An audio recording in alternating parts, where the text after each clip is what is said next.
மாங்காடு நகராட்சி கழக செயலாளர் எம் பிரேம்சேகர் மற்றும் குன்றத்தூர் மேற்கு ஒன்றிய பாசறை செயலாளர் எம்பி பரத்ராஜ் அவர்களின் தலைமையில் புரட்சித் தலைவர் எம்ஜிஆர் அவர்களின் சிலைக்கு மலர் மாலை அணிவித்து கட்சி கொடி ஏற்றி அதிமுகவில் புதிதாக சேர்ந்த உறுப்பினர்களுக்கு புதிய உறுப்பினர்கள் அட்டை வழங்கும் நிகழ்ச்சி நடைபெற்றது. கழக பொதுச் செயலாளர் எடப்பாடி பழனிசாமி அவர்களின் ஆணைப்படி காஞ்சிபுரம் மாவட்டம் அஇஅதிமுக மாங்காடு நகராட்சி பகுதிக்குட்பட்ட சுமார் 10,000 பேருக்கான கழக புதிய உறுப்பினர்கள் அட்டை வழங்கும் நிகழ்ச்சி நடைபெற்றது.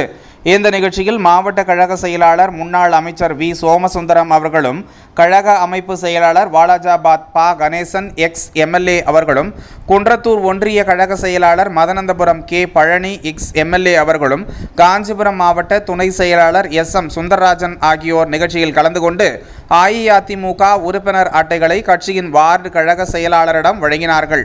மேலும் இந்த நிகழ்ச்சியில் கழகத்தின் மாநில, மண்டல, மாவட்ட, ஒன்றிய நிர்வாகிகள், நகர கழக நிர்வாகிகள், வார்டு கழக செயலாளர்கள், சார்பு அணி நிர்வாகிகள், கழக தோழர்கள், மகளிர் அணி, இளைஞர் அணி ஆகியோர் கலந்து கொண்டு நிகழ்ச்சியை சிறப்பித்தனர். மேலும் இந்த நிகழ்ச்சியில் பங்கேற்ற அனைவருக்கும் அறுசுவை உணவு வழங்கப்பட்டு உபசரிக்கப்பட்டது என்பது குறிப்பிடத்தக்கது.